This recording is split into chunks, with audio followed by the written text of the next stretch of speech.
So for the next section, I would like to call Mr. Suresh Khema on the stage.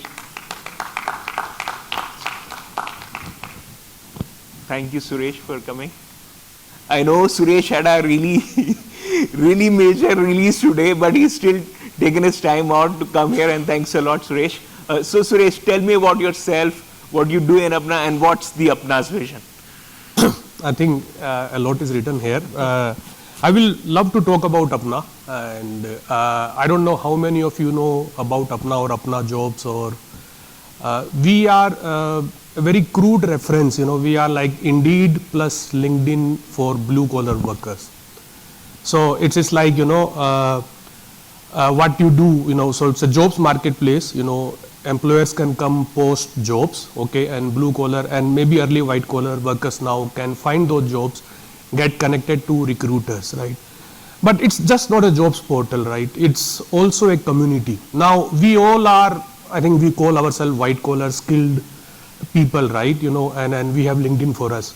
But think about blue collar workers, your delivery boys, your, electrician, plumbers, they don't have access to all these social networks, right?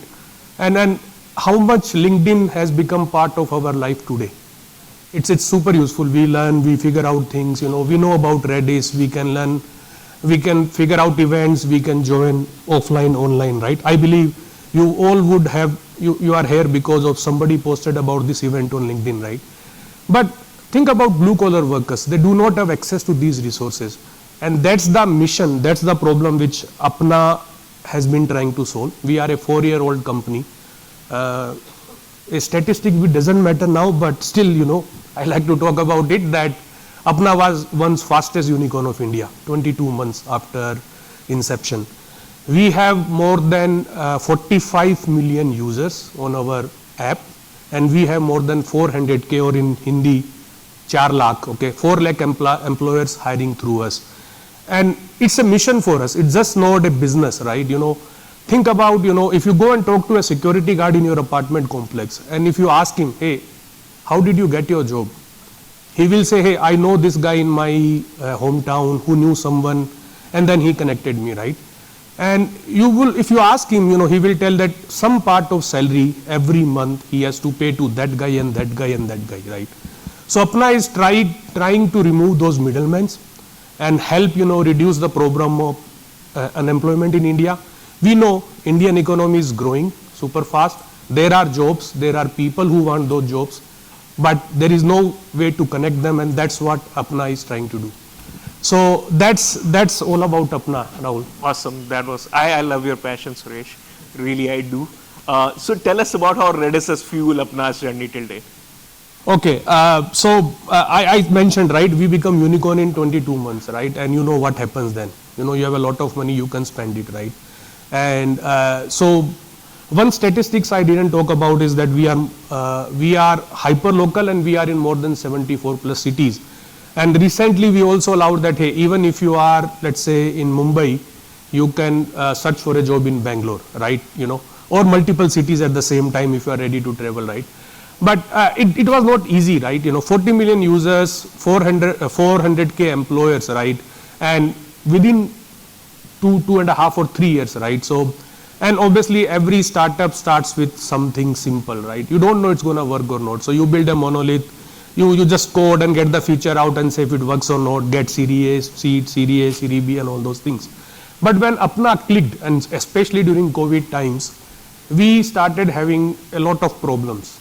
And the problems were about, okay, hey, every day app will be down. You are searching jobs and you can't search jobs, right? So we realized that, hey, in order to support that scale, we need to change, and we need to change fast. So obviously the first thing was we realized our database, Postgres, okay, was kind of, not able to handle the load. And that's where our journey with Redis started. We are in GCP, so we started with memory store. We kept on growing, every month, our marketing team will come, hey Suresh, I am gonna launch in Agra. I said, okay, let me go back and work with people, right? Figure out. So we realized that architecture cannot sustain, right? So we started moving to microservices gradually. And that's where we realized that, hey, we need a cache for most of our key microservices. Our job feed, right? It's like, you go to Indeed.com and they have your data and they may be doing some data crunching to show you relevant jobs. But if it takes more than 3 or 4 seconds on the app, right, you lose interest, right? And think about blue collar workers. They do not have great data speeds like us. They are mostly on Geo phones, or in areas where network connectivity is not so great. So how do we do that? We do a lot of data crunching overnight that, okay, these are the new jobs. Rahul, you have come on the app and these are the jobs suitable for you. We store them in Redis. Not also that, once we fetch the data, okay, we fetch all those jobs and keep in another Redis, okay, so that because we can show 2 or 3 jobs on the mobile screen, right? It's a very limited screen space you have. So it's already pre-fetched and it's like, instantaneously when you scroll through the app.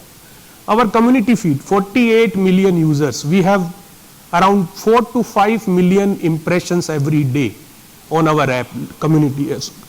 We have more than, I think, 30 million chat messages being, between people, right? Two users, right? How do we do that? How do we make the experience super fast? Is through Redis. And not only that, it helps us alleviate load on our other aspects of infrastructure, right? So we use a lot of NoSQL database, we use a lot of streaming, but Redis is also a central part of our architecture. So stability, performance, reliability, and cost optimization also.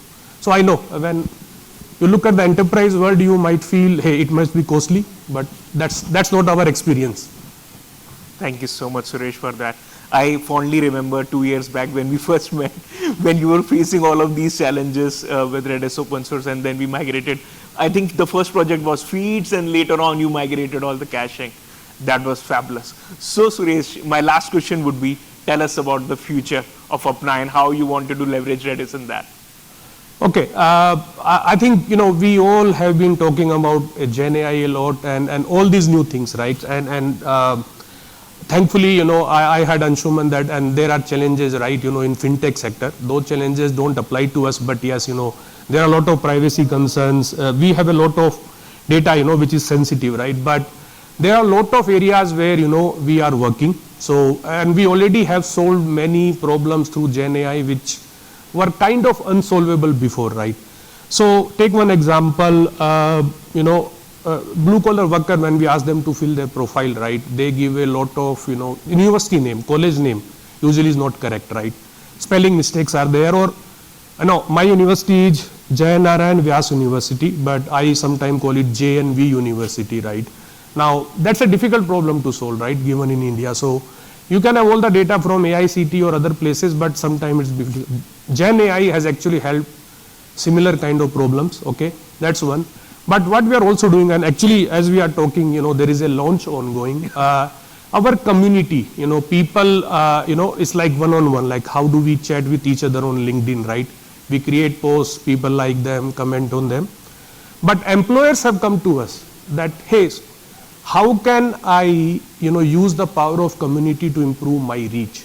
So we are launching in beta internally in today, but I think in a week or so, we will be having Apna channels on the community, where employers like banks, right, insurance companies, which are big employers, right, how do they reach out to their not their employees, and also the prospective employees which they want to attract and retain. So that's what the launch is ongoing, and we did a POC. Obviously, you need Redis, with so many channels, and then what channels you are part of, what is the feed I need to show you, everything. Again, Redis is everywhere for us. Thanks a lot, Suresh. And thank you for coming today and speaking to us. And thanks a lot for being a customer and a Redis champion. Sure, it's pleasure to be here. Thank you.